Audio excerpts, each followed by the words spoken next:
literally just got this tripod, bro, and I'm pretty sure I already broke the tip of this trying to screw this, but we're gonna ball anyways. So I first got Instagram in 4th grade, and you know, looking back on it, that's so weird. Like, who had Instagram in 4th grade, or in 4th grade, I should say. But back then in Georgia, that was like the common thing in my community. It was normal for my friends and I to be on Instagram when we were like, how old are you at that time? Like 9 or 10. It was normal back then, all that to say. And looking back on my relationship with Instagram, it's kind of funny, to be honest, you know.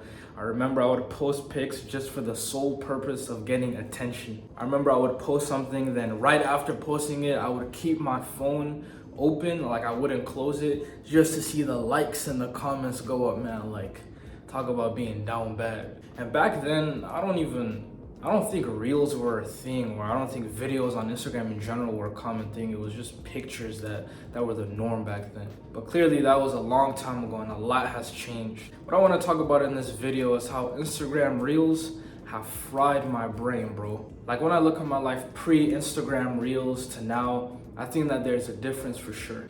So in high school, I didn't really have Instagram, you know. I wasn't really big in my high school community in general. I didn't have a ton of friends. I had a small group of friends. And for that reason, I didn't have Instagram, but I had always told myself that when I got to college, I was for sure gonna get an Instagram.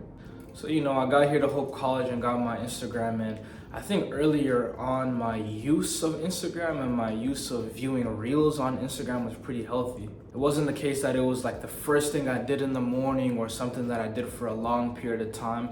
I would just kind of do it at appropriate times, I guess, when I actually had breaks in life to do so. But as the years went by, or I should say as the years have gone by, that has changed, you know. I think what was once a healthy use has gotten a little bit out of hand. For one, I just think a lot of the reels that exist out there are just straight up mind-numbing content, bro. Like, I swear, man, like, the amount of, like, for lack of better words, dumb things that I've seen on reels, and the amount of time I've spent, like, indulging those dumb things, like, it's ridiculous, man. My For You page is full of, like, so much nonsense, man. Like, things from people standing on top of, like, tall structures and throwing ice to, like, bunch of cringe dances. And the thing, I don't even know how that got recommended in the first place, because I'm not even that type of guy who likes that kind of stuff.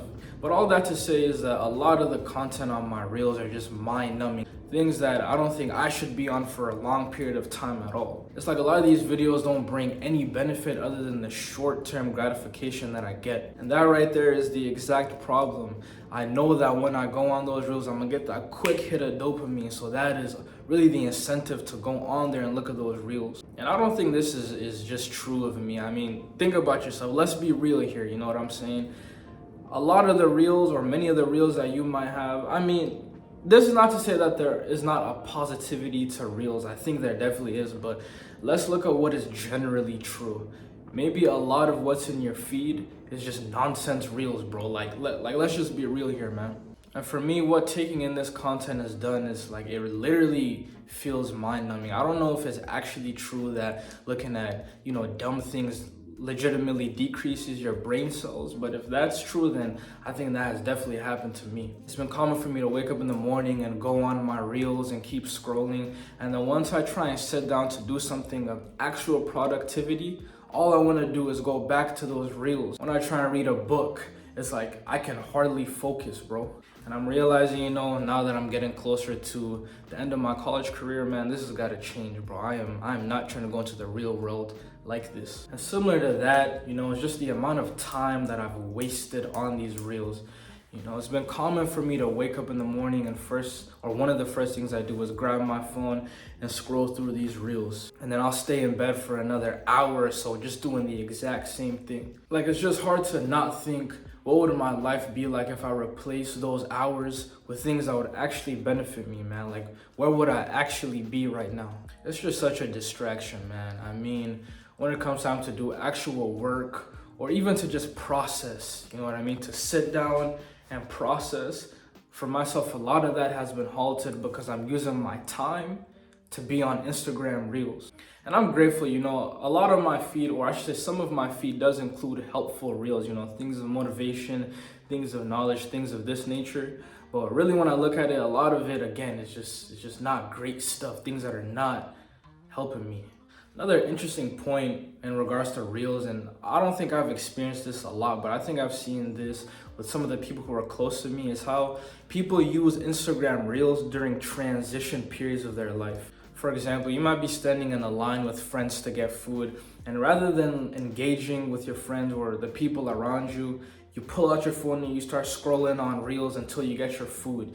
Or in awkward situations when you don't want to encounter something, you pull out your phone and go on Instagram and watch those reels. Or even from walking from point A to point B, rather than walking and maybe processing like you should be doing, you pull out your phone and start going on reels, And I'm not trying to, call anybody out on this. I'm just saying I know I've done this, and I know some of y'all watching this have definitely done that too and still do that to this day. And it's crazy because when you really think about it, man, this is a form of control.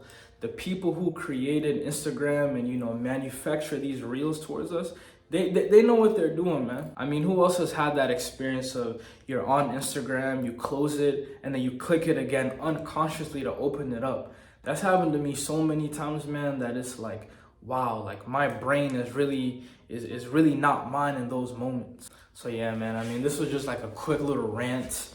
My main motivation really for putting this video out was so I can have something out on the internet, I guess, something public that can kind of keep myself accountable. So I guess after this video, I can't be a hypocrite and stay on my reels. And I'm not gonna lie, I think I've been doing a pretty good job the last couple weeks, I would say. And it has been a noticeable difference, not just being able to connect better with the people around me, but being able to connect with myself, which is maybe even the most important part. I think going forward, I'm just gonna have to cut this out to a massive degree, and just my Instagram use in general, As of late, my primary purpose for being on Instagram is to promote this content, to promote my YouTube channel. But I think we're just gonna have to cut our reels altogether for a significantly long time, to be honest. I think it's halted me in many ways from who it is that I want to be and what it is that I'm trying to do with my life.